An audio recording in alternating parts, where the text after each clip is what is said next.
पार्टियों की तो सरकारें आती है, इन बच्चों का एक दिन दौर आएगा, इन बच्चों का एक दिन दौर आएगा।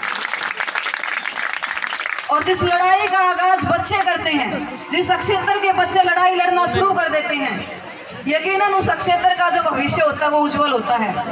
आपके यहाँ का एक लोकल विधायक देवेंद्र सिंह बबली इस क्षेत्र की और इस क्षेत्र के बच्चों ने, इस क्षेत्र के युवाओं ने, इस क्षेत्र के विभागों ने जिसको बना करके भेजा और सोचा कि हमारे क्षेत्र के अंदर विकास करेगा। यदि वो आता भी है तो हमारे बच्चों को धमकाने के लिए आता कि अनशन तोड़ दो वरना ये कर देंगे वो कर देंगे। लेकिन मैं इन बच्चियों से सिर्फ इतना कहूंगी, याद कीजिए भगत सिंह की उस भूख हड़ताल को, याद कीजिए महात्मा गांधी की उस भूख हड़ताल को, जिनको जेल में डाल दिया गया था बेशक, लेकिन 45 दिन की भूख हड़ताल की और सफल हुए देश की आजादी का वो पैगाम लेकर के ये हमारे बीच में आए थे। जिस तरीके से शांतिपूर्वक आप लोग चल रहे हो, हमारी कोई बड़ी सी मांग नहीं है, नॉर्म कोई बड़ी चीज नहीं होती और हमारे नॉर्म लगभग पूरे हैं। नॉर्म यदि पूरे नहीं है तो सरकार के पूरे नहीं है। हमारे स्कूल में स्टाफ की व्यवस्था नहीं है। सरकार की जिम्मेदारी उन नॉर्म को पूरा करवाना है और सरकार की जिम्मेदारी है कि बच्चों को अच्छा स्कूल, अच्छी शिक्षा प्रबंध करवाई जाए।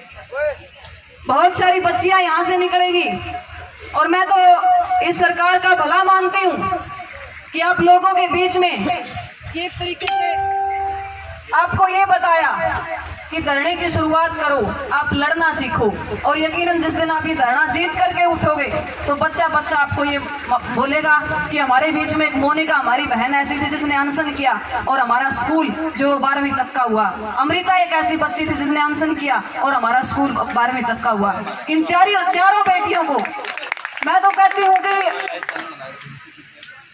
जिस तरीके से, जिस प्रण को लेकर के आप लोग बैठे हैं, बेशक से उसके अंदर आपकी कुर्बानी चली जाए, बेशक से आपकी जान चली जाए, जो प्रण आपने लिया है उस प्रण को आपको पूरा करके दिखाना है। क्योंकि पूरा गांव और पूरा क्षेत्र आने वाले समय में आपके माँ पापा भी आपके ऊपर गर्व महसूस करेंगे कि हमारी बच्ची ने गांव की तमाम बच्चियों के लिए, गांव के तमाम बच्चों के लिए अनशन किया था और तब हमारी बच्ची की कुर्बानी हुई थी। और इस सरकार के ऊपर भी पूरा क्षेत्र ऐसे इस तरीके से थूकेगा कि सरकार ने बेटी बचाओ और बेटी पढ़ाओ तो पूरी की या ना की, लेकिन इस सरकार ने बेटी मरवाओ की एक योजना जरूर पूरी की।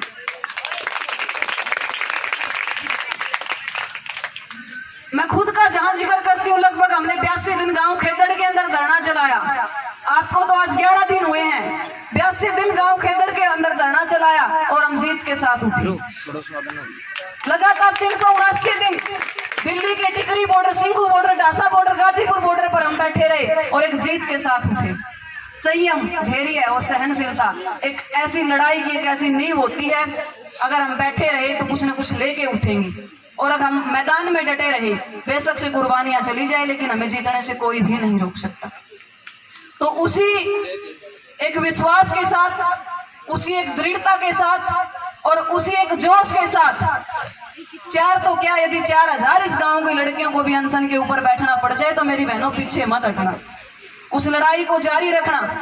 आज ये 4 बच्चियां बैठी हैं, कुछ नहीं होता, सरकार आपको डराएगी, आपके पास आएगी, लेकिन इस सरकार के डराने से और धमकाने से यदि आप डर जाते हैं और घर में बैठ जाते हैं तो इस सरकार को आगे रास्ता मिल जाता है। बार बार हमें कुचलती रहती है, धमकाती रहती है और हमें उन चीजों की जरूरत है कि हमारे अंदर वो बातें कहाँ से आती है।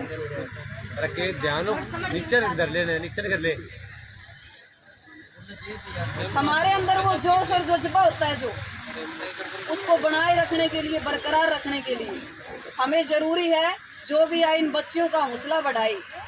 कुछ नहीं होता, 4 दिन 2 दिन रोटियां नहीं खाएंगे। हमारे बीच में बहुत सारे ऐसे उदाहरण हैं, बहुत सारे ऐसे क्रांतिकारी हुए हैं। किसान आंदोलन में भी लगभग 14-14, 15-15 दिन की सरकार की 13वीं करके हम उठे थे अनशन के दौरान और हमें तो 2 दिन हुए हैं। कोई भी आएगा आपको धमकाएगा, सरकार का नुमाइंदा आएगा, CID का नुमाइंदा आएगा, लेकिन जो लड़ाई शुरू की है उस लड़ाई को जीत करके उठना है। और उस लड़ाई के साथ साथ आपके गांव से जब इंकलाब गूंजेगा इस टोहाना की धरती के ऊपर, फतेहाबाद की धरती के ऊपर, वाकई में याद रखा जाएगा कि बच्चों की पढ़ाई के लिए यदि कोई लड़ाई शुरू हुई तो वो सासरा गाँव उन 4 बेटियों का नाम उस इतिहास के अंदर लिखा जाएगा। जब जब इस स्कूल का नाम आएगा, जब जब इस गांव का नाम आएगा, जब जब यहाँ के अभिभावकों का नाम आएगा, तो उन बेटियों का नाम बहुत सुनहरे अक्षरों में लिखा जाएगा। इन बच्चियों के लिए एक बार जोरदार ताली। और जब भी आप लोगों को जरूरत पड़ती रहेगी, आप लोग बुलाते रहेंगे, आप कोई बड़ा प्रदर्शन करोगे, आज हम 4 की संख्या में आए हैं तो हम वो मादा भी रखते हैं आपके गांव के लिए और आपके स्कूल के लिए। हम 4000 की संख्या भी यहाँ लेकर के आएंगे।